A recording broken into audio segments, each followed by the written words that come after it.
Tulane in the top 25 this week, number 23, and that wave is just building up, and it's getting closer to shore, and that shoreline is a back-to-back AAC conference championship.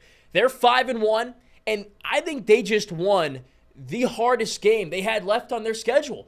On the road at Memphis, the Green Wave go there to the Liberty Bowl, a very hostile environment, and they win. They pull out a victory, 31-21 behind a big fourth quarter. They outscore the Tigers 14-0 in that final frame. And it was really impressive because it was kind of like a boxing match. Like, Tulane came out hot. They were throwing punches. They were hitting uppercuts in the first couple of rounds. They took a 10-0 lead. But like any good fight, Memphis comes back and they put They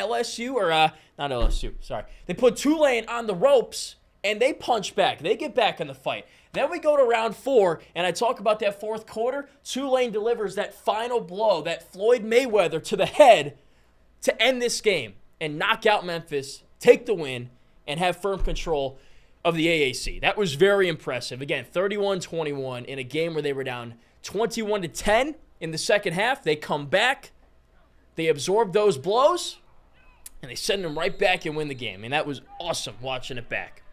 Michael Pratt, Tulane's quarterback, he's come back from injury, and the one game he missed was the only loss they've had, which was to Ole Miss, funny enough. And he's played great. He's putting up great stat lines. He's leading this team. He's commanding this team. He should be an all-conference quarterback again. I think he needs to be in more of a discussion for like the Davey O'Brien Award and some of these quarterback awards the way he's playing.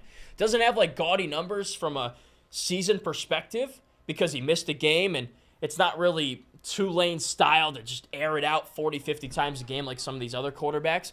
But he's got 9 touchdowns, 1 pick. The guy rarely makes mistakes. He just commands this team down the field. He's not a game manager, but he's kind of a game manager with some of his traits, but he can still sling it all around the yards. So another great game for him. And there's great balance in the skill position as well. In this game against Memphis, they had 4 different receivers who had 3 or more catches. Like, they don't rely on one guy to be the alpha dog in the receiver room. They've got 3 or 4 different players that can catch passes, even a tight end who likes to get involved. So that really helps. Sometimes with these group of 5 teams, you'll see they got a good quarterback, a great running back, and 1 good receiver. What happens if that receiver gets injured or gets nicked up? Well, you're kind of in trouble. That's not the case for Tulane because they've got several different guys that can make plays on the outside and the inside and the slot. Not to mention, they got an excellent running game. Mekhi Hughes, that's a name to know. He has turned into their bell cow back. You remember Tyjae Spears from last year? He's now with the Tennessee Titans playing great football in the NFL ranks. I think Hughes could be on his way to the league in a couple of years here. He's looked really good in back-to-back weeks. And the win against UAB 2 weeks ago, 22 carries, 123 yards, found the end zone as well. And then he follows it up with a 26-carry performance for 130 yards against Memphis. So they're feeding him the rock, and he's producing. So you got the great passing game, the great running game, excellent balance with that Tulane offense, lots to like there. And then their defense maybe is even more impressive to me.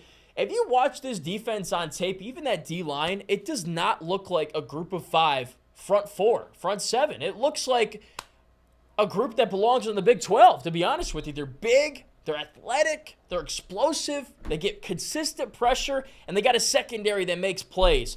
This D-line in the front 7, they held Memphis to 45 rushing yards.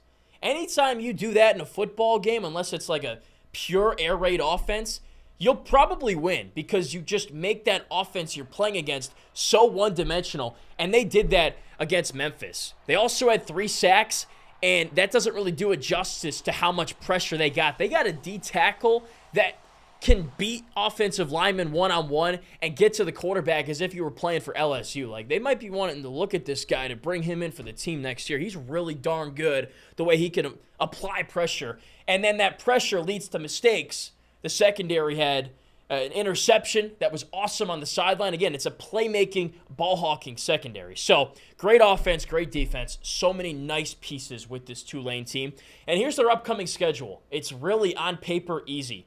North Texas, Rice, East Carolina, Tulsa. Watch out for Tulsa.